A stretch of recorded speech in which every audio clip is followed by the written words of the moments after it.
So chapter number 3 unit 1 is all about the concept of money demand. Okay, so money का demand कैसे arise होता है, money क्यों demand में है. ओके, मनी का डिमांड कौन सा फैक्टर्स से अफेक्ट किया जाता है, ये हम लोग इस चैप्टर के अंदर सीखने वाले हैं. ओके, सो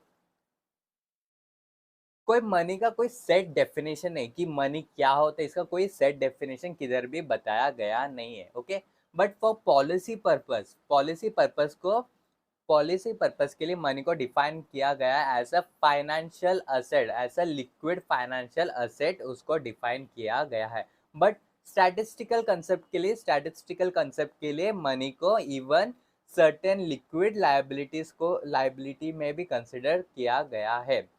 ओके, सो मनी एक असेट है इन पॉलिसी पर्पस मनी एक ऐसा असेट है जो एकदम लिक्विड है, मतलब तुरंत ही आपको लिक्विड उसका लिक्विडिटी बहुत तुरंत होता है, उसके लिए बोला जाता है money. Okay, for policy purpose money को ऐसा डिफाइन किया है. Okay, but for statistical purpose के लिए इवन दैट, ओके, जो फाइनेंशियल असेट, जो लिक्विडेट फाइनेंशियल असेट है वो, plus even certain liquid liabilities, जो क्रेडिट के थ्रू भी मनी जो अरेस्ट करते हैं उसको भी मनी में इंक्लूड किया गया है. Okay, for statistical concept basically money होता क्या है. मनी बेसिकली कुछ भी चीज़ हो सकता है, कमोडिटी हो सकता है, लीगल टेंडर हो सकता है, कोई भी एक चीज़ जो जनरली एक्सेप्टेबल हो. ओके, जो जनरली एक्सेप्टेबल हो, उसके पास, उस कमोडिटी या उस लीगल टेंडर के पास एक परचेसिंग पावर हो, वो एक मीडियम ऑफ एक्सचेंज हो, that should be a medium of exchange, and वो एक लिक्विड असेट हो. इन चार कैरेक्टरिस्टिक कोई चीज में होगा, उस चीज को बोला जाएगा money. Okay, money represent a certain value. So money एक स्टोर ऑफ वैल्यू होता है. ओके, मनी कोई भी एक कमोडिटी हो, कोई भी एक लीगल टेंडर हो, सो उस लीगल टेंडर, देखो, एक पेपर नोट का कोई वैल्यू नहीं होगा. एक पेपर नोट का कोई वैल्यू नहीं होगा, 1 रुपया या 2 रुपया में आपको पेपर नोट मिल जाएगा. बट उस पेपर नोट का जो एक्चुअल जो वैल्यू है वो डिराइव होता है store of value of money से. ओके, बेसिकली उस उस 500 नोट का शायद 2 रुपया में वो 500 नोट रुपीज बन जाता है, बट उसका एक्चुअल जो वैल्यू 500 जो वैल्यू है वो मनी को बेसिकली डिफाइन किया जाता है. Okay, so money represents a what? Money represents a certain value. Okay, but currency which represents money does not necessarily have intrinsic value. मतलब क्या, हर करेंसी का पास ऐसा नहीं हो सकता कि हर करेंसी का कोई इंट्रिंसिक वैल्यू. देखो, पहले के ज़माने में कैसा होता था, लेट अज्यूम आपके पास 5 रुपये का कॉइन हो, सो 5 रुपये का कॉइन का आप उस कॉइन जो फिजिकल असेट है, उस कॉइन का भी 5 रुपये का वैल्यू होता था. ओके, उस कॉइन का भी कोई ना कोई इंट्रिंसिक वैल्यू होता था. बट अभी ज़माना चेंज हो चुका है. ओके, अभी ज़माना चेंज हो गया. अभी आपको पेपर नोट को ही मनी कंसिडर किया जाता है, लीगल टेंडर कंसिडर किया जाता है. एंड कोई लीगल नोट का कोई इंट्रिंसिक वैल्यू नहीं है, एक्चुअल में उसका कोई वैल्यू नहीं. बट उस लीगल नोट का जो वैल्यू है, ओके, जो डिराइव्ड वैल्यू है उसका एक्चुअल में वैल्यू होता है. ओके, यही इस स्टेटमेंट में बताया जाता है. But currency which represent money does not necessarily have intrinsic value, but money represent a certain value. When money takes the form of a commodity with intrinsic value, it is called commodity value. So पहला जो silver coin बनता था या gold से जो भी money denote किया जाता, सो उसको बोला जाता था कमोडिटी वैल्यू. सो जो भी मनी जिसके पास इंट्रिंसिक वैल्यू होता था, ओके, मनी जिसके पास इंट्रिंसिक वैल्यू होता था उसको बोला जाता है commodity money. Okay, for example जैसे कि बताया, gold, silver and other such elements. Now in this era fiat money बहुत चलता है. फिएट मनी मतलब क्या, इसमें बेसिकली यहाँ पर बेसिकली एक ट्रस्ट के ऊपर चलता है ये मनी का सिस्टम. ओके, सो गवर्नमेंट एक नोट में लिखता है कि मैं आपको 500 रुपीज़ रीपे करूँगा. ओके, मैं आपको 500 रुपीज़ रीपे करूँगा एंड एक नोट आपको दे देता है. सो आप एज अ पर्सन आप गवर्नमेंट के ऊपर ट्रस्ट रखते हो एंड वो नोट को as a legal tender accept करते हो. इसको ही बोला जाता है fiat money. Okay, So fiat money is used as a medium of exchange because the government has by law made them legal tender, which means they serve by law as means of payment, उसको legal tender बताया गया जाता है by the government. सो उसके पास उसके उस fiat money के पास value आ जाता है, देन हम उस लीगल मनी से आप पेमेंट, परचेज, सेल कुछ भी कर सकते हो। Okay, now functions of money. Money का फंक्शंस क्या क्या? Money act as a medium of exchange. Okay, so medium of exchange होता है बेसिकली, आप मनी से आप कुछ परचेज कर सकते हो, कुछ सेल कर सकते हो। ओके, इसको ही बोला जाता है medium of exchange. Okay, it act as a unit of value. Okay, देखो आप काम कर रहे हो, आप मेहनत से काम कर रहे हो, जॉब कर रहे हो। ओके, आपको last month of the end में आपको कुछ सर्टेन अमाउंट ऑफ मनी मिलता है। वो बेसिकली मनी क्या रिप्रेजेंट करता है? आपका जो वैल्यू, आपने जो वैल्यू दिया है उस बिजनेस में, वही मनी रिप्रेजेंट करता है as a legal tender. Okay, so it act as a unit of value. Okay, वैसा वैसा आप ऐसा बोल सकते हो कि मनी से आप कोई कोई कमोडिटी ले रहे हैं। ओके, कोई सामान ले रहे हो। ओके, उसका जो वैल्यू, उस सामान का जो वैल्यू वो रिप्रेजेंट करता है वो money. Okay, so let us, जो आप कोई कोल्ड ड्रिंक ले रहे हो। ओके, कोल्ड ड्रिंक ले रहे हो। ओके, 20 रुपीज़ का। सो दैट कोल्ड ड्रिंक का यूनिट वैल्यू, उस कोल्ड ड्रिंक का यूनिट वैल्यू रिप्रेजेंट करता है उस money, that is 20 rupees. Okay, so ये होता है unit of value. Now money serves as a unit of standard of deferred payment. देखो डेफर्ड पेमेंट मतलब क्या? क्रेडिट। ओके, क्रेडिट, पहला क्रेडिट ले सकता था क्या इजीली? कोई इजीली नहीं ले पाता था। आप बेसिकली जब बार्टर सिस्टम होता था, मतलब आप कोई चीज़ एक दूसरे से एक्सचेंज करते थे, if you are giving milk in in exchange of rice. Okay, वहाँ पर आप शायद तक ही क्रेडिट में कोई चीज़ ऐसा कर सकते थे।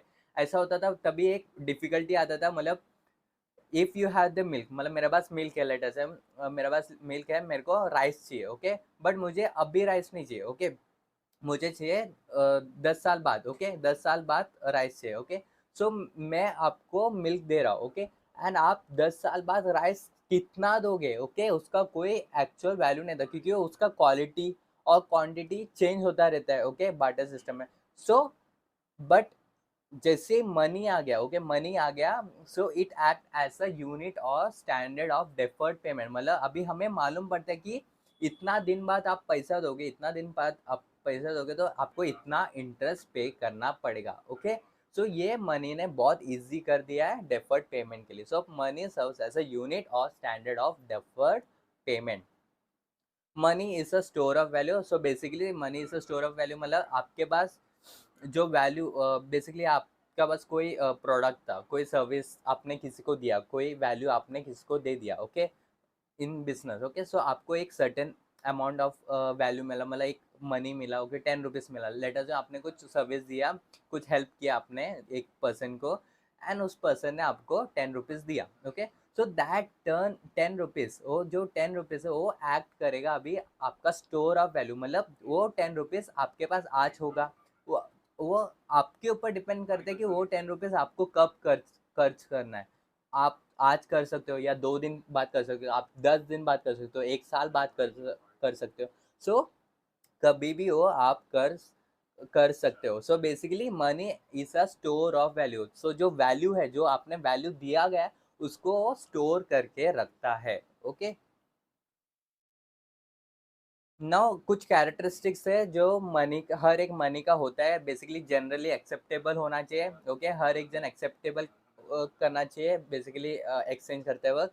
ड्यूरेबल होना चाहिए, लॉन्ग लास्टिंग होना चाहिए, एफर्टलेसली रिकॉग्नाइज, मतलब ऐसा हमें मालूम पड़ना चाहिए कि हाँ ये मनी है करके। ओके, 10 रुपए का नोट जैसे आपको दिखता है, हाँ आपको मालूम पड़ जाता है, कोई भी एक बच्चा बता सकता है कि ये पैसा है करके। Okay, so effortlessly recognizable, difficult to counterfeit, मतलब फेक मनी ऐसा इजीली ना बना पाए, मतलब बहुत हार्ड होना चाहिए उस मनी को रिप्लिकेट रेप्लिकेट करने के लिए। ओके, रिलेटिवली स्कार्स स्कार्स होना चाहिए, मतलब कम होना चाहिए। अभी समझो कोई गवर्नमेंट है, वो बोल रहा है कि पत्ता, जो झाड़ में जो पत्ता होता है उसको मनी ऐसे लीगल टेंडर माना जाएगा।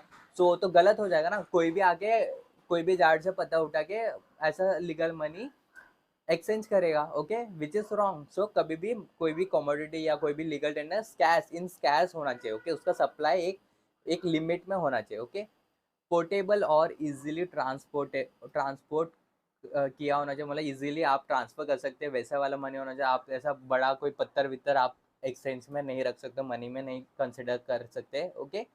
पॉसेसिंग यूनिफॉर्मिटी, एक यूनिफॉर्मिटी होना चाहिए हर एक मनी का, एंड उसको डिविजिबल, मतलब 1000 का वैल्यू का भी डिविजिबल मीन्स डिविजिबल यूनिट्स होना चाहिए, 10 रुपीज़ होना चाहिए, 100 रुपीज़ होना चाहिए, उसका डिविजिबिलिटी भी किया होना चाहिए, ओके। ये सब कैरेक्टरिस्टिक जो चीज़ में होगा उसको कंसिडर किया जाएगा मनी, ओके। अभी ये मनी का डिमांड क्यों एराइज होता है, ओके, इसका डिजायर क्यों है, लोग पैसा क्यों रखते हैं, ओके, ये हम लोग सीखने वाले। So if people desire to hold money we say there is demand for money, okay, but actual में लोग को क्या सच में पैसा की जरूरत है? नहीं, ओके, एक्चुअल में पैसा का कोई डिमांड नहीं होता। पैसे से जो खरीद सकते हैं, पैसे से जो खरीद सकते उसका एक्चुअल में डिमांड होता है। So money is a derived demand, okay. Money कोई एक्चुअल में डिमांड नहीं होता, मनी का कोई एक्चुअल डिमांड नहीं होता। मनी से जो डिराइव डिमांड होता है उसका डिमांड उस मनी पे टिका हुआ होता है, okay. People demand money because they wish to have command over real goods and services with the use of money, okay. Although it gives little or no return, देखो आप कैश रखते हो, एक्चुअल में कैश रखते हो तो आपको कोई रिटर्न मिलता है क्या? सोचो ना, मिलता ही नहीं है। सच बोलेगा तो रिटर्न नहीं मिलता, उल्टा कम होता है, उसका वैल्यू कम होता है ज़्यादा, क्योंकि इन्फ्लेशन की वजह से। सो कोई इंडिविजुअल ज़्यादातर मनी रखता नहीं है इन दी फॉर्म ऑफ कैश और एनीथिंग लीगल टेंडर। एक्चुअल में मनी का कोई डिजायर रखता नहीं कि मनी को होल्ड करके रखे, ऐसा कोई किसका पास डिजायर है। बट उनका डिजायर होता है कि क्या उनको कुछ खरीदना रहेगा तो कल, कुछ खरीदना रहेगा तो कल, कुछ बेचना रहेगा तो, या फिर कल कुछ इमरजेंसी में कुछ कोई मेडिकल फैसिलिटीज लेना होगा तो, या सो ये सब एक्चुअल में रोकते हैं कि उनको ऐसा कैश उनके पास रखे, ओके। ये सब होता है एक्चुअल में मनी का डिमांड, ओके, जो डिराइव डिमांड होता है, okay. Although it gives little or no returns, individual households or as well as firm hold money because it is liquid, okay, because it is liquid and offers the most convenient way to accomplish their day to day transaction। So जो भी उनका day to day transaction उसको complete करने के लिए सबसे liquid asset क्या है? मनी ही है, ओके। सो लोग इस वजह से, because of this reason only they keep the money at their house, okay. The quantity of nominal money or how much money people would like to hold in a liquid form depends on many factors। So ये depend, मतलब लोग कितना money hold करेंगे वो depend होता है बहुत सारे फैक्टर्स, जैसे कि factors such as income, general level of prices, rate of interest, GDP, and degree of financial innovation and many more factors, okay। बहुत सारे फैक्टर्स है जो ये डिसाइड करते हैं कि लोग कितना मनी उनके पास रखेंगे, okay।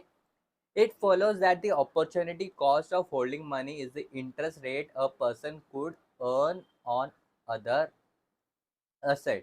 सो मनी होल्ड करना या ना होल्ड करना, इसका मेजर फैक्टर, एक one of the major factor होता है interest, okay, interest rate, okay. So जैसे आप मनी होल्ड करोगे, ज्यादा मनी होल्ड करोगे, सो आप वो दैट मनी आप कोई फाइनेंशियल असेट जो इंटरेस्ट बेरिंग असेट है उसमें आप डाल सकते थे, ओके, डाल सकते थे, वो उतना इंटरेस्ट आप कमा सकते थे। बट आपने होल्ड किया, इसके लिए वो इंटरेस्ट क्या हो गया? आपका अपॉर्चुनिटी कॉस्ट बन गया। वो इंटरेस्ट क्या हो गया? आपका अपॉर्चुनिटी कॉस्ट बन गया, ओके। सो आप ये होल्ड क्यों करते हैं? आपको कोई डे टू डे ट्रांजैक्शन को फुलफिल करना है या अकम्प्लिश करना है, इसके लिए आप मनी होल्ड करते हो। बट आप जैसे ही मनी होल्ड करोगे तो आप उस मनी को एक्चुअल में आप दूसरा किधर दूसरा कोई असेट में डाल सकते थे जहाँ से आपको कुछ इंटरेस्ट मिल पाता था, ओके। बट आपने ऐसा नहीं किया, सो वो इंटरेस्ट आपका क्या हो जाता है? एक्चुअल में आपका अपॉर्चुनिटी कॉस्ट बन जाता है, ओके। नाउ हर एक इकोनॉमिस्ट आके अपना अपना थियरी बताया गया है कि डिमांड, मनी ऑफ डिमांड कैसा होता है, मतलब हर एक इकोनॉमिस्ट ने अपना अपना थियरी बताया गया है। सो सबसे पहला आता है quantitative theory of money. So quantitative theory of money क्या, one of the oldest theories in economics है, okay, and it was first propounded by Irving Fisher, okay, of the Yale university से आया गया है, ओके। उसने book लिखा था कि the purchasing power of money which was published in 1911, okay. So इनका थियरी क्या है, इनका थियरी बेसिकली मैं आपको एक एग्जांपल से बताऊंगा, ओके। जैसे कि एक छोटा सा एक मार्केट है, समझो एक छोटा सा मार्केट है जहाँ 100 रुपया का मनी सप्लाई किया है, ओके। 100 रुपया उधर मनी दिया गया, 100 रुपये का लीगल टेंडर दिया गया। वो 100 रुपया 10 बार वेलोसिटी में घूमता रहता है, 10 बार वेलोसिटी में घूमता रहता है, मतलब कितना हुआ मनी सप्लाई, कितना होगा वहाँ 1000 होगा ना। देखो एक्चुअल में 100 रुपया का नोट है, लेट अज्यूम 10-10 का नोट है, 10-10 का नोट रहेगा तो कितना होगा 100 हो गया, ओके। 10-10 का नोट सबको दिया है, ओके। 10-10 का नोट 10 बार घूम रहा है, 10-10 का नोट 10 बार घूम रहा है, विच मीन्स सप्लाई कितना हुआ, एक्चुअल में सप्लाई कितना हुआ, मनी 100 रुपया ही है, मनी 100 रुपया है, बट उस मनी का एक्चुअल वैल्यू कितना है 1000 हो गया, 1000 हो गया।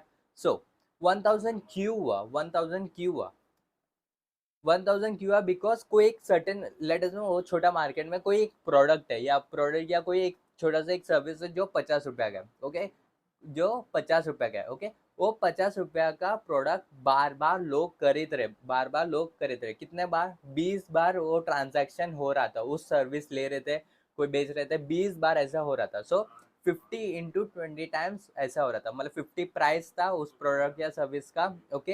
एंड पूरा ट्रांजैक्शन उस मार्केट में बार बार 20 बार वो ऐसा ट्रांजैक्शन हुआ, ओके। सो 20 × 50 1000, वेराज ये 20 × 50 जो ट्रांजैक्शन होने के लिए, वो ट्रांजैक्शन होने के लिए सिर्फ 100 रुपया का नोट है, वो ट्रांजैक्शन होने के लिए सिर्फ 100 रुपया का नोट है, ओके, सिर्फ 100 रुपया का नोट है। सो वो 100 रुपया कितना बार वेलोसिटी घूमना पड़ेगा ताकि वो ट्रांजैक्शन को कंप्लीट हुआ है, 10 बार उसका 100 रुपया का नोट 10 बार घूम रहा था, ओके। ये एक छोटा सा एग्जाम्पल था, इससे आपको पता चल जाएगा ये फिशर ने क्या बोला गया। बेसिकली डिमांड ऑफ मनी का हमें फॉर्मूला चाहिए। फिशर ने सिंपली एक चीज बताया कि डिमांड ऑफ मनी मतलब सप्लाई ऑफ मनी, जितना सप्लाई रहेगा उतना ही डिमांड होगा, ओके। फिशर बोल रहा है कि एम मतलब क्या, total money of total amount of money, जितना एक्चुअल में उस मार्केट में पैसा है। इन दिस एग्जांपल 100 था, ओके। बट वी का मतलब क्या है, वी मीन्स वेलोसिटी, उस वैल्यू कितना बार उस 100 रुपया कितना बार घूम रहा था उस मार्केट में, ओके, वेलोसिटी। 10 बार घूम रहा था, ओके। 100 × 10 1000 हो गया। अभी वो 1000 का हमें क्या मिला, सप्लाई मिल गया, बट वो 1000 का सप्लाई तो है, बट फिशर बोलता है जो भी सप्लाई होगा वही इक्वल टू डिमांड हो जाएगा, ओके। इतना तो सप्लाई है, बट उसका डिमांड क्या है, डिमांड है कि मार्केट में कोई चीज है, प्रोडक्ट या सर्विस, ओके, उसका प्राइस है 50 रुपीज का, ओके। वो सब लोग खरीदना जा रहे हैं 50 रुपए में, एंड उसका ट्रांजेक्शन वो 50 रुपए में खरीदना जा रहा है। Number of peoples are taking that service या products again and again for 20 times, okay. 20 बार वो ट्रांजेक्शन हुआ है उस प्रोडक्ट या सर्विस के लिए, ओके। ये एक छोटा सा एग्जाम्पल दिया था, बट एक्चुअल में आप देखा जाएगा तो इसको सेम चीज रेप्लिकेट किया जाता है इन दी होल वर्ल्ड। यहाँ पर मैंने 100 रुपीज से बताया, बट एक्चुअल में यही होता है, okay, in real life. the M is equal to the total amount of money in circulation, V is transaction velocity of circulation, P is average price level, ये प्राइस का level बताया गया है, okay. Price level मतलब एक price का level किस पे डिपेंड होता है, वैल्यू पे डिपेंड होता है ना, एक मनी का एक्चुअल वैल्यू किस में डिपेंड होता है, वैल्यू किस पे डिपेंड होता है, जितना वो सर्विस उस कंट्री में सर्विस या प्रोडक्ट्स दे रहे। उसी के लिए मैंने वो एग्जांपल दिया था, कोई आदमी उस मार्केट में सिर्फ कोई एक सर्टेन प्रोडक्ट है वो 50 रुपए में बार बार ले रहा था 20 time, okay. And T is the total number of transactions, okay. Fisher ने बोला है व्हाट, टोटल मनी 100 रुपया into V velocity 10, okay, is equal to ₹50 का परचेस प्राइस, एंड ये याद रखना, sorry, average price, okay, average price, and t will be the total number of transaction. So ये आपको मिल जाएगा आपका demand side and supply side, and Fisher ने यही आपको बताया गया है। ये था classical approach, the quantitative theory of money, QTM। Okay, अभी फिशर को बाद में पता चला, चलो ये तो ठीक है, मतलब मनी मार्केट में सप्लाई होता है, ट्रांजैक्शन होता है, घूमता है, इतना तो ठीक है, बट मनी दूसरा जगह पे भी होता है। दूसरा जगह कौन सा? जैसे कि बैंक में होता है। ओके, सो फिशर को बाद में याद आया, अच्छा बैंक में भी तो होता है मनी, सो उसमें डिमांड कैसे होगा? सो फिशर ने बोला ठीक है, ये तो एक चीज है, एमवी एक चीज है, बट जो क्रेडिट में है, जो मनी क्रेडिट में है, मतलब बेसिकली बैंक को दिया गया, मतलब अभी बैंक को पैसा दे दिया, वो पैसा बाद में लेंगे हम बैंक से, इसको बोलते हैं क्रेडिट में। ठीक है, so total quantity of credit money, जो भी क्रेडिट मनी एंड उसका जो रिप्रेजेंटेटिव वेलोसिटी, वो कितना में घूम रहा है। ओके, सो ये दोनों, ओके, ये दो एलिमेंट, एक नॉर्मल मार्केट में जो घूम रहा है एंड एक जो क्रेडिट मार्केट में जो घूम रहा है, इन दोनों का मिला के आपको मिल जाता है आपका P&T, मतलब price level into number of transaction. Okay, so ये फिशर ने आगे जाके डेवलप किया है। Okay, now going ahead to Cambridge approach. अभी ये कैम्ब्रिज अप्रोच क्या है? सो कैम्ब्रिज अप्रोच 90s में आया था। इसमें Alfred Marshall, AC Pigou, DS Robertson, John Maynard Keynes, so Keynes ने मेजरली ये पूरा मनी का ये पूरा थियरीज डिराइव किया एक्चुअल में देखा जाएगा तो। ओके, सो इसमें कैम्ब्रिज अप्रोच में क्या बोला जाता है? कैम्ब्रिज अप्रोच सबसे पहला दो चीज बताता है। एक होता है कि split up of sale and purchase. देखो, पहला बार्टर सिस्टम में क्या होता था? बार्टर सिस्टम में आपको मिल्क चाहिए, ओके, मिल्क चाहिए तो आपको उसी पर्सन के पास जाना पड़ेगा, आपको मिल्क चाहिए एंड मेरे पास सिर्फ राइस है। ओके, सो आप बार्टर सिस्टम में क्या करते थे? बार्टर सिस्टम में एक ऐसा इंडिविजुअल को ढूंढना पड़ता था जिसके पास ज्यादा मिल्क हो, एंड उस पर्सन के पास क्या होना, उस पर्सन का डिमांड, उस पर्सन को क्या चाहिए होना चाहिए? राइस होना चाहिए, क्योंकि मेरे पास तो राइस है, तो मैं क्या दे सकता हूँ? राइस दे सकता हूँ, एंड मुझे चाहिए मिल्क। सो उस पर्सन के पास दो कंडीशन होना चाहिए, एक तो है उसके पास जो हमें चाहिए वो होना चाहिए, एंड उसको जो चाहिए वो हमारा पास होना चाहिए। ये दो कंडीशन हो जाएगा तो ही बार्टर होता था। बट जैसे मनी आ गया, अब क्या होने लगा? अब आप स्प्लिट अप ऑफ सेल, मतलब आपको जो सेल करना है वो आप कर सकते हो, एंड आपको जो परचेस करना है वो परचेस कर सकते हो। जैसे कि मुझे मुझे मिल्क चाहिए, ओके, मुझे मिल्क चाहिए, ओके, बट मेरे पास राइस है, सो राइस मैं किसी और को दे दूंगा, ओके, जो जिसको राइस डिमांड, मतलब जो राइस डिमांड कर रहा है उसको बेच दूंगा। उनसे क्या लूंगा? मनी लूंगा, मनी। ओके, मनी लूंगा, एंड देन मनी से मैं क्या कर मिल्क को खरीदूंगा। ओके, तो ये होता है split up of sale and purchase. Okay, and money क्या एक्ट करता है? Money act as a hedge. Okay, it act as a hedge against uncertainty, मतलब आपके पास मनी है, आपके पास कैश में पैसा है, तो कोई भी अनसर्टेनिटी उसको रोक सकता है। ओके, सो ये दो चीज काम करता है। सो फर्स्ट क्या जो बताया था, split up of sale and purchase basically वो ट्रांजैक्शन मोटिव के लिए होता है, एंड सेकेंड जो हेज, मतलब कोई अनसर्टेनिटी ना होने के लिए हम लोग स्टोर करते हैं, पैसा को रखते हैं, उसको बोला जाता है temporary store of wealth. Okay, अभी इन्होंने क्या बताया, इन्होंने क्या फॉर्मूला दिया गया है? इन्होंने फॉर्मूला दिया गया डिमांड ऑफ मनी का कि K/Py। अभी क्या है ये आपको बता देता हूँ।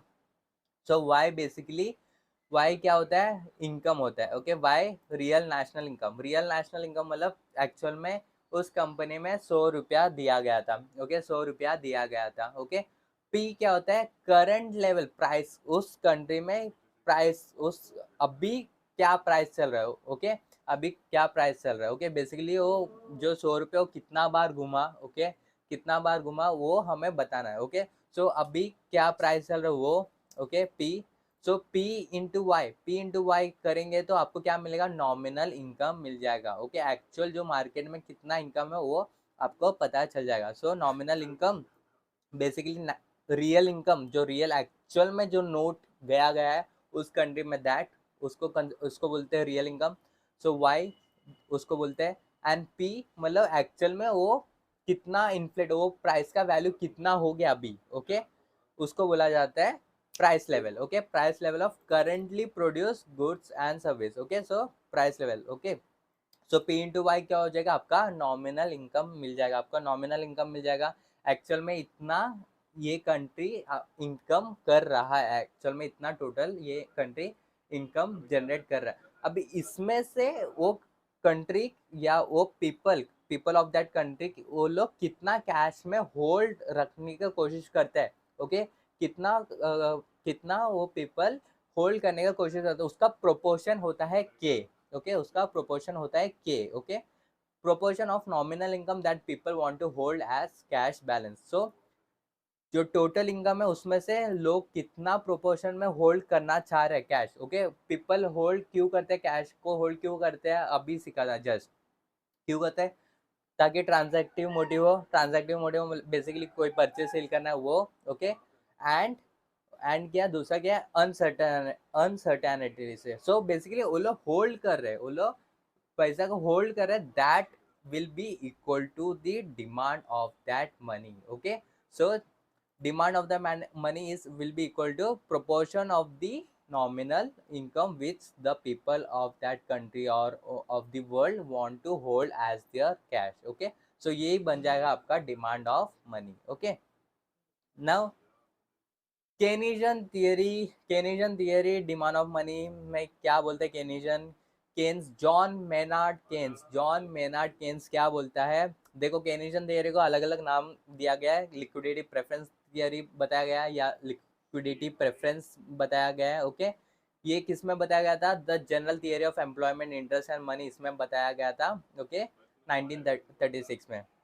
अकॉर्डिंग टू केन्स उन्होंने बताया मनी कोई इंसान होल्ड करता है तीन मोटिव के लिए। एक होता है ट्रांजैक्शन मोटिव, एक होता है प्रिकॉशनरी मोटिव, एक होता है speculative motive. Okay, so one by one सीखते हैं। सो ट्रांजैक्टिव मोटिव, जैसे कि हमें मालूम है, जो भी ट्रांजैक्शन करने के लिए, देखो मनी एक्चुअल में जब जॉब सब आने लग गए ना, एक्चुअल में जॉब सब आने लगे, सो जॉब्स में क्या होता था, आपको एक पर्टिकुलर डेट में आपको रिसिप्ट आता था, एक पर्टिकुलर डेट में आपको पैसा आता था, मिलता था। एंड बट उसके बाद आप हर दिन आप एक्सपेंडिचर करते थे, आप एक्सपेंस करते थे, हर दिन स्प्रेड होता था आपका एक्सपेंस। ओके, सो यही यही चीज़ को इन्होंने केन्स ने देखा कि ठीक है, पैसा आ रहा है, ओके, उनको एक्सपेंस इतना मतलब हर दिन करना है, तो क्या करेंगे लोग, वो लोग पैसा जो आ रहा है उसमें से कुछ सर्टेन अमाउंट वो लोग कैश में रखेंगे, ताकि उनका जो एक्सपेंस है वो मीट करते रहे। ओके, हर दिन का जो भी एक्सपेंस है वो एटलीस्ट मीट करते रहे।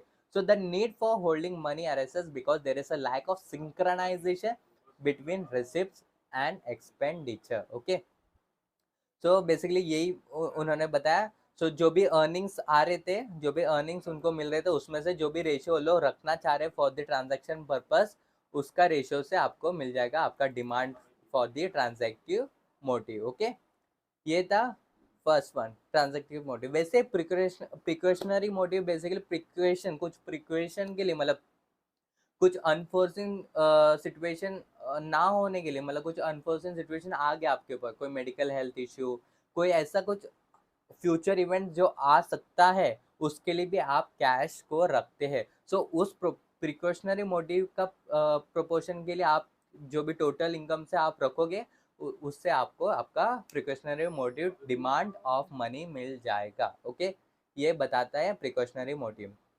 Now speculative demand for money. अभी स्पेक्युलेटिव मोटिव में क्या आता है, अभी ये मैं आपको बता देता हूँ with the help of the chart. Okay, so Keynes ने एक चीज बताया कि उसके टाइम पे, देखो उसके टाइम पे बॉन्ड फेमस था। ओके, सो बॉन्ड का एग्जांपल से उन्होंने पूरा स्पेकुलेटिव मोटिव का पूरा उन्होंने विद एग्जांपल बताया गया। ओके, सो उन्होंने क्या बताया, उन्होंने सबसे पहला उन्होंने बोला कि बॉन्ड बॉन्ड का जो प्राइस है ना, वो इन्वर्सली रिलेटेड होता है टू दी इंटरेस्ट रेट। अभी ये आपको नहीं समझेगा, इसके लिए मुझे एक और एग्जांपल देना पड़ेगा।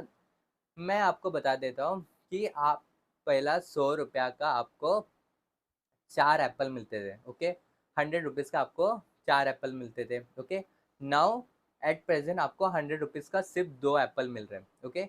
100 रुपीज़ का 2 एप्पल मिल रहा है, इसका मतलब क्या होगा? What does this mean? महंगा हो गया ना। 100 रुपीज़ का अभी सिर्फ 2 एप्पल मिल रहे हैं, ओके। सो इसका मतलब क्या हो गया? महंगा हो गया एप्पल, ओके। सो यही चीज़ अब मैं इंटरेस्ट में लगा रहा हूँ, ओके। पहला आपको 100 रुपीज़, आप 100 रुपीज़ का बॉन्ड लेते थे एंड आपको 4% इंटरेस्ट मिलता था। पहला आप 100 रुपीज़ का बॉन्ड लेते थे एंड आपको 4% का इंटरेस्ट मिलता था। बट अभी अभी क्या हो रहा है? आप 100 रुपीज़ का ही बॉन्ड ले रहे हो। आप अभी 100 रुपीज़ का ही बॉन्ड ले रहे हो, बट आपको सिर्फ 2% इंटरेस्ट मिल रहा है। आपको सिर्फ 2% इंटरेस्ट मिला। इसका मतलब क्या हुआ? इसका मतलब क्या हो गया? बॉन्ड का जो प्राइस है वो महंगा हो गया। सिंपल। अभी मैं practical life example and with chart में आपको समझाता हूँ, ओके। अभी बेसिकली हम सीखने वाले कि लोग पैसा रखते कितना एंड पैसा बॉन्ड में कितना डालते, ये हम इस चार्ट के अंदर सीखेंगे, ओके। सो इस चार्ट में हम लोग को एक एग्जांपल लेना पड़ेगा। कोई एक पर्सन है, वो उसके पास let assume 0 to M4 income है, 0 to M4 तक उसका पास मनी है, मनी, ओके। 0 to M4 तक उसके पास मनी है, ओके। सो क्या करेगा? वो सबसे पहले इंटरेस्ट रेट को देखेगा, ओके। केन्स बोलता है कि वो सबसे पहले इंटरेस्ट रेट को देखेगा। सबसे पहला इंटरेस्ट रेट ज़्यादा है, ओके, R1, ओके। R1 आप देख पा रहे हो स्क्रीन में, R1 बहुत ऊपर है, ओके। R1 मतलब इंटरेस्ट बहुत ज़्यादा है। लेट अज्यूम 100 रुपीज़ का बॉन्ड मिल रहा था, 100 रुपीज़ का बॉन्ड मिल रहा था। वो बॉन्ड 10% का इंटरेस्ट आपको जनरेट करके देगा, 10% का इंटरेस्ट आपको जनरेट करके देगा। सो आप क्या करोगे? आप लोगे कि नहीं? Yes, you will buy it. दो रीजन है आप क्यों खरीदोगे, मैं आपको बता देता हूँ, ओके। दो रीजन है आप क्यों खरीदोगे, ओके। आपका इंटरेस्ट रेट ज्यादा है, मतलब 100 रुपीज़ में आपको बॉन्ड मिल रहा है, ओके। 100 रुपीज़ का बॉन्ड मिल रहा है एंड वो हर साल क्या देगा? 10-10 रुपया आपको जनरेट करके देगा, ओके। ये एक अच्छी बात है ना, ओके। 10-10 रुपया आपको जनरेट करे। बट ये that is one, okay, condition one. But दूसरा एक और चीज है कि स्पेकुलेटिव, मतलब फ्यूचर में क्या होगा? फ्यूचर में अभी इंटरेस्ट ज्यादा है, ओके, टॉप में। फ्यूचर में क्या होगा? इंटरेस्ट नीचे हो जाएगा, इंटरेस्ट कम हो जाएगा, इंटरेस्ट कम हो जाएगा। मतलब क्या इंटरेस्ट कम हो जाएगा? तो मतलब क्या? 100 का आपको सिर्फ 2% मिलेगा। 100 रुपीज़ का बॉन्ड में सिर्फ आपको 2% रिटर्न मिलेगा, ओके। सो 100 का बॉन्ड में सिर्फ 2% ही मिलेगा। मतलब क्या होगा? मतलब क्या होगा? बॉन्ड का जो प्राइस है वो क्या हो जाएगा? महंगा हो गया ना। बॉन्ड महंगा हो गया, बॉन्ड बॉन्ड का जो डिमांड है वो महंगा हो गया। आपको समझाता हूँ, ओके। आपने R1 में 100 रुपीज़ का बॉन्ड खरीदा था जो 10% आपको इंटरेस्ट देता है, ओके। ओके। गवर्नमेंट ने 2 साल बाद इंटरेस्ट रेट को गिरा दिया, बोला कि अभी सिर्फ 2% आपको इंटरेस्ट मिलेगा, ओके। सो अभी देखो, आपके पास 100 का जो 10% बेयरिंग बॉन्ड है, मतलब वो तो आपको 10% देगा ही देगा, ओके। एंड दूसरे लोगों को क्या मिल रहा है? अभी दूसरे लोग हैं उनको क्या मिल रहा है? उनको ऐसा बॉन्ड मिल रहा है जो 100 रुपया का बॉन्ड ले रहे हैं एंड उनको सिर्फ 2% जनरेट कर रहे हैं। सो दूसरे लोग क्या चाहोगे? दूसरे लोग चाहोगे कि आपका बॉन्ड मिले। आपका बॉन्ड क्या है? 100 रुपया में 10% जनरेट करके दे रहे हैं ना। सो आपका बॉन्ड का जो एक्चुअल जो वैल्यू है, बॉन्ड का जो प्राइस है वो बढ़ जाएगा, उसका डिमांड बढ़ जाएगा मार्केट में, ओके।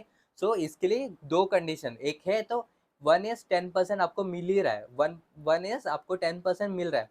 सेकेंड इज इंटरेस्ट नीचे जाएगा, इंटरेस्ट नीचे इन फ्यूचर गवर्नमेंट बोलेगा इंटरेस्ट नीचे जाएगा, मतलब 100 रुपया में सिर्फ 2% आपको इंटरेस्ट मिलेगा। विच मीन्स आपका जो 100 का जो 10% वाला जो बॉन्ड है उसका डिमांड बढ़ेगा, उसका प्राइस जो 100 रुपीज उससे महंगा हो जाएगा, ओके। सो सेकेंड इज आपको कैपिटल गेन भी हो सकता है, okay. So that's why in the condition one, जहाँ पर रेट ऑफ इंटरेस्ट ज्यादा है, वहां पर लोग क्या करें? कम 0 to M1 तक ही कैश रखेंगे आपके पास, ओके, खुद के पास। दूसरा सब जो भी अमाउंट है वो लोग क्या करेंगे? वो लोग बॉन्ड में इन्वेस्ट कर देंगे, बॉन्ड ले लेंगे, ओके। सो ये था फर्स्ट कंडीशन। दूसरा, जहाँ पर इंटरेस्ट रेट कम होता है, इंटरेस्ट रेट कम हो जाता है। ओके, जहाँ पर इंटरेस्ट रेट कम हो जाता है मतलब इंटरेस्ट रेट कम है, इसका मतलब सब लोग स्पेकुलेट कर रहे हैं कि इंटरेस्ट रेट आगे बढ़ेगा, इंटरेस्ट रेट आगे बढ़ेगा, इंटरेस्ट रेट आगे बढ़े, इसका मतलब क्या, इंटरेस्ट रेट आगे बढ़ेगा, इसका मतलब बॉन्ड का वैल्यू क्या होगा, कम हो जाएगा, बॉन्ड का वैल्यू क्या हो जाएगा, कम हो जाएगा। ओके, ओके, बॉन्ड का वैल्यू कम हो जाएगा। सो बेसिकली कोई क्या करेगा, वो लोग कैश में ही रखेगा, वो लोग बॉन्ड में इन्वेस्ट नहीं करेगा। सो आप देख सकते हो R O, where R O में आप देख सकते हो M3 तक जो भी कैश है वो उनके पास, मतलब स्पेकुलेटिव डिमांड फॉर मनी में वो लोग खुद के पास रख रहे हैं। ओके, एंड वो लोग बॉन्ड में इन्वेस्ट नहीं कर रहे हैं। ओके, एंड आप देख सकते हो, देखो पहला इंटरेस्ट ऊपर था, ओके, ऊपर से नीचे आ रहा है, ऊपर से नीचे आ रहा है।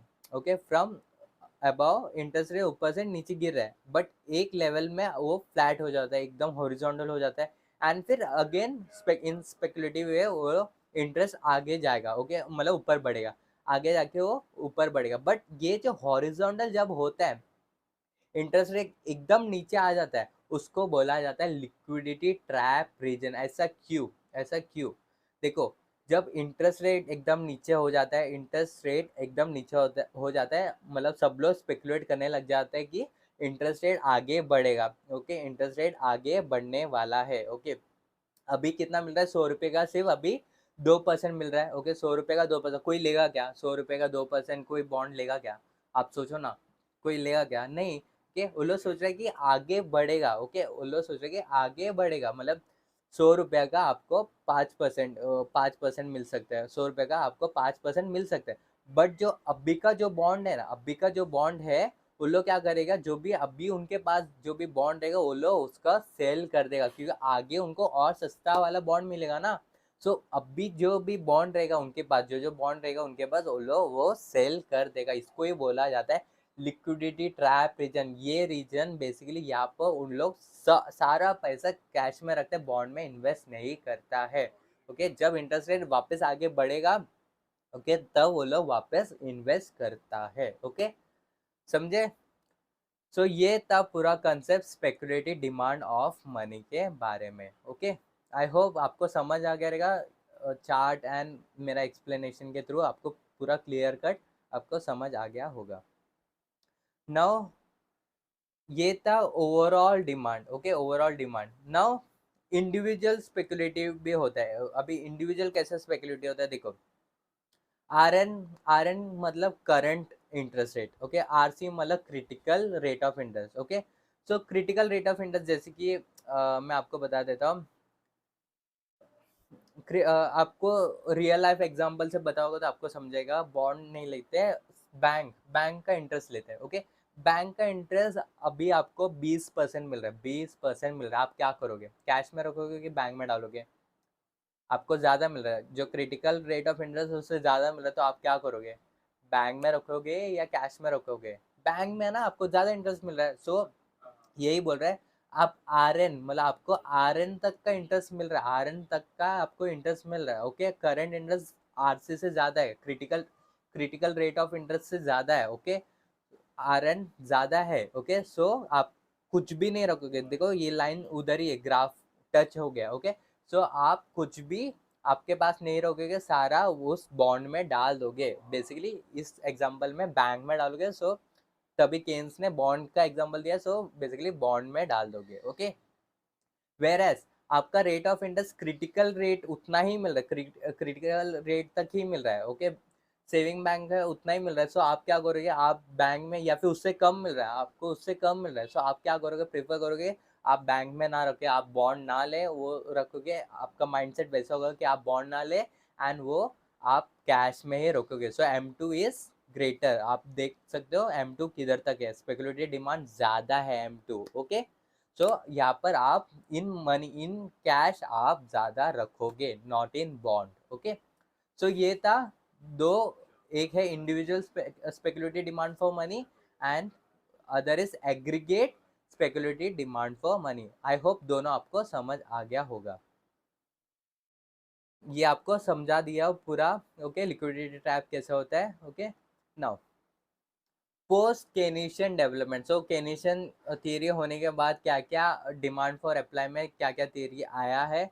एक अप्रोच आया है इन्वेंट्री थियरी अप्रोच। अभी इन्वेंट्री थियरी अप्रोच क्या होता है? Inventory theory approach basically inventory related approach होता है। जो बिजनेसमैन इन्वेंट्री, जैसे देखो कैश क्या होता है? एक असेट होता है। इन्वेंट्री क्या होता है? असेट होता है। सो बिजनेसमैन का माइंडसेट इन्वेंट्री को लेकर कैसे, वैसा ही होता है इस अप्रोच में कैश को लेकर, मनी को लेकर। ओके, सो बिजनेसमैन इन्वेंट्री में क्या सोचता है? बिजनेसमैन इन्वेंट्री में दो चीज सोचता है। ओके, एक होता है कि इन्वेंट्री रखे खुद के पास, और एक होता है कि इन्वेंट्री को बेच दे। ओके, एक होता है कि इन्वेंट्री को रखे, और एक होता है इन्वेंट्री को बेच दे। इन्वेंट्री को रखना है तो उनको वेयर हाउस, एक जगह होना चाहिए, एक उसका कॉस्ट होता है। ओके, रखने का कॉस्ट होता है, कैरिंग कॉस्ट होता है। और इन्वेंट्री को जब बेचना है, इन्वेंट्री को बेचना रहेगा तो कुछ कमीशन देना पड़ेगा कोई सेल्स पर्सन को। ओके, सो इन्वेंट्री को बेचना है तो उसको उनको कमीशन देना पड़ेगा, that would be transaction cost. So दो कॉस्ट यहाँ पर होता है, एक होता है कैरिंग कॉस्ट, एक होता है ट्रांजैक्शन कॉस्ट। सो यही चीज मनी में भी बोला जाता है। उसमें कौन सा कैरिंग कॉस्ट होता है ना, उसमें कौन सा ट्रांजैक्शन कॉस्ट होता है, हम लोग देखते हैं। एक होता है जब सेल करते हो, आपको कुछ बॉन्ड खरीदना है, बॉन्ड खरीदना तो ऐसे ही नहीं, कुछ कमीशन पे करना पड़ता है, that would be transaction cost. Okay, and दूसरा है कैरिंग कॉस्ट। कैरिंग कॉस्ट कहाँ पर होता है? मनी में कैरिंग कॉस्ट किधर होता है? मनी आप घर पे रख रहे हो, इसमें कैरिंग कॉस्ट किधर है? रखने में क्या कैरिंग कॉस्ट? कैरिंग कॉस्ट होता है कि आप घर पे रख रहे हो बजाय आप बॉन्ड में डालने के लिए। ओके, एग्जाम्पल बॉन्ड का दे रहा हूँ। आप बॉन्ड में रखते थे, कुछ ना कुछ इंटरेस्ट पाते थे। ओके, कुछ ना कुछ इंटरेस्ट आपको मिलता था। ओके, बट वो आप नहीं कर रहे हो, आप कैरी कर रहे हो, आप आपके पास रख रहे हो। सो जो भी वो इंटरेस्ट कमा पाते थे, ओके, वही आपका बन जाता है आपका कैरिंग कॉस्ट। ओके, सो ये दो चीज पर डिपेंड होता है inventory approach to transaction balance. Okay, so जैसे कि हमने कॉस्टिंग में सीखा था EOQ, okay, optimal quantity approach. Okay, so यही बेसिकली इसमें बताया गया है। Okay, so inventory models assumes that there are two media for storing value. एक है मनी एंड दूसरा है कोई ऐसा असेट जहां पर आपको इंटरेस्ट मिल पा रहा हो। ओके, ये पूरा आपको मैंने समझा दिया। ओके, हर एक चीज आपको समझा दिया, पूरा पैराग्राफ आपको समझा दिया, बट फिर भी रीड करता हूँ आपको। Baumol used business inventory approach to analyze the behavior of individuals. Just as business keep money to facilitate their business transactions, people also hold cash cash balance which involves an opportunity cost in terms of lost interest. Okay, वही loss interest जो रहेगा वो आपका क्या बन जाता है? एक अपॉर्चुनिटी कॉस्ट बन जाता है। therefore they hold an optimum combination of bonds and cash balance, that is an amount that minimizes the opportunity cost. Excess cash over and above what is required for transaction during the period under consideration will be invested in bonds or put in a interest bearing account. Okay, so inventory theoretic approach also suggests that demand for money and bonds depend on the cost of making a transfer, मतलब commission between money and bonds. Example, the brokerage fee. Okay, and increase the brokerage fee raises the marginal cost of bond market transaction and consequently lowers the number of such transaction. I hope आपको पूरा clear cut मैंने जो समझा है वही पूरा आप read करोगे पैराग्राफ, आपको वही समझ आ जाएगा। ओके, नाउ दूसरा है Friedman's restatement of the quantitative theory. So quantitative theory जो हमने सीखा था, उसमें मिल्टन फ्रेडमैन ने क्या बोला? उन्होंने बताया कि जो इनकम है, वो इनकम करंट इनकम पे बेस नहीं होना चाहिए, वो बेस होना चाहिए परमानेंट इनकम में बेस। आपको बता देता हूँ ऐसा क्यों मिल्टन फ्रेडमैन ने सोचा। लेट अज्यूम आपके पास 100 रुपया आ रहा है। ओके, बस एक दिन का 100 रुपया आ रहा है। ओके, बस एक दिन में 100 रुपया आ रहा है। ओके, आप क्या पूरा 100 के 100 रुपया आप स्पेकुलेटिव में डालोगे क्या? आप स्टॉक या इसमें ऐसे डालोगे क्या? फ्यूचर में भी तो कुछ चाहिए। ओके, सो फ्रेडमैन ने क्या बोला?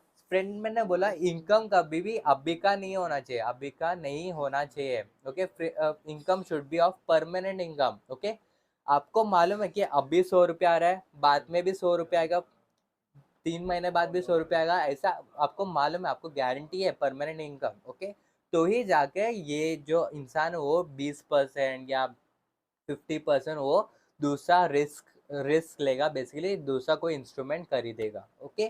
सो फ्रेडमैन का ये थॉट प्रोसेस था। रिलेटिव, ये एक कंडीशन था परमानेंट इनकम, एंड दूसरा है कि relative returns on asset, okay. So जो असेट जो रिस्क अवर्स है, रिस्क जो असेट जो रिस्क है, जो रिस्क असेट है वो रिटर्न भी उतना ही देना चाहिए, इसके ऊपर बेस है फ्रेडमैन का मेजर ऑफ फ्रेडमैन का theory, okay. So permanent income, which is Friedman's measure of wealth, is the present expected value of all future income. जो भी future income में आने वाला उसका present expectation जो है उसके ऊपर based ही सब वो लोग मनी अपने पास रखेंगे, उतना मनी अपने पास रखेंगे, एंड जो भी एक्स्ट्रा है वो लोग इन्वेस्ट करेंगे, okay.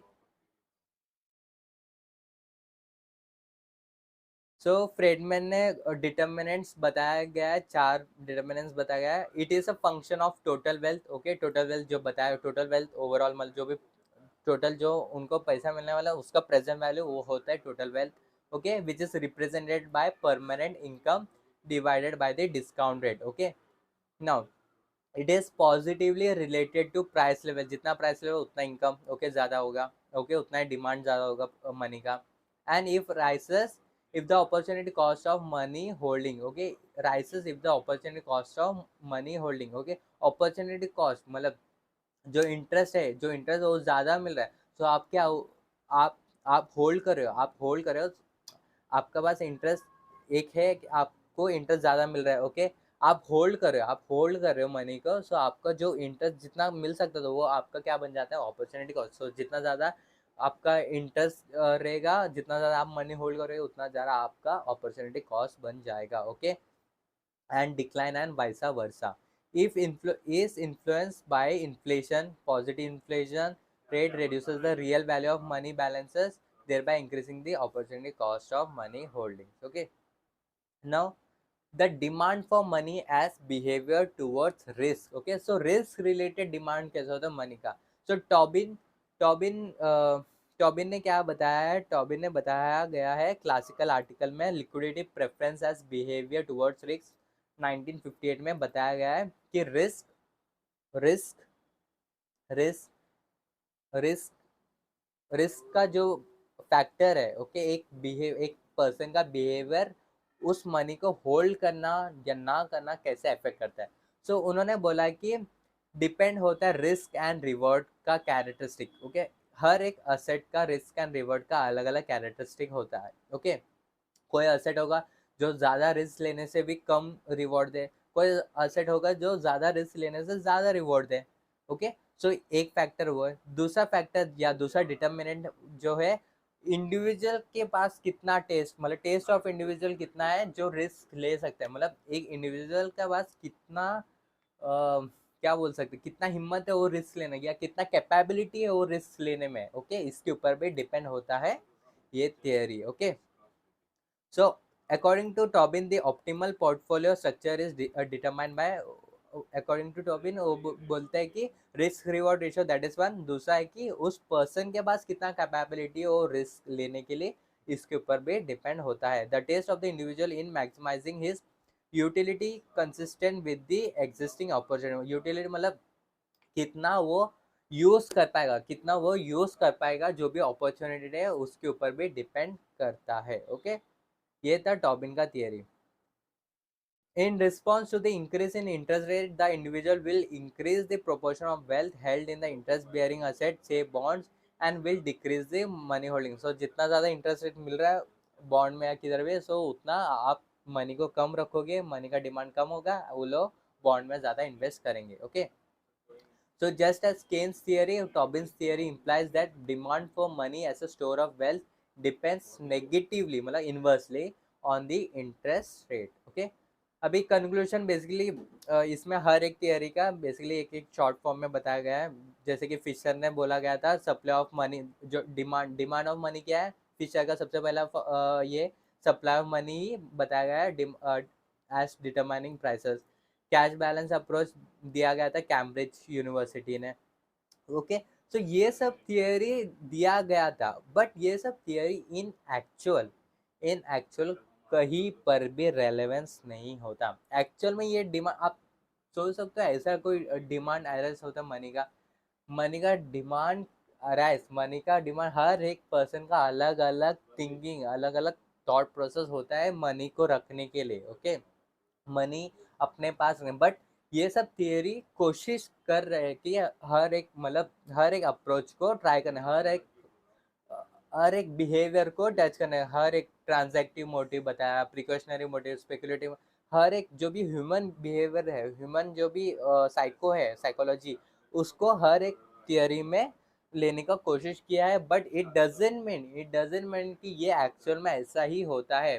There are many more factors that influence the demand of the money. Okay, and even हर कंट्री में कंट्री बाय कंट्री ये सब थियरी रेलेवेंट होगा कि नहीं होगा, वो कंट्री बाय कंट्री भी डिपेंड होता है। Okay, so however we find that all these theories establish a positive relation of demand for money to real income and inverse relation to the rate of return on earning as a the interest rate। however the proposition जो proposition जो theory में बताया गया, however the proposition in these theories need to be supported by empirical evidence।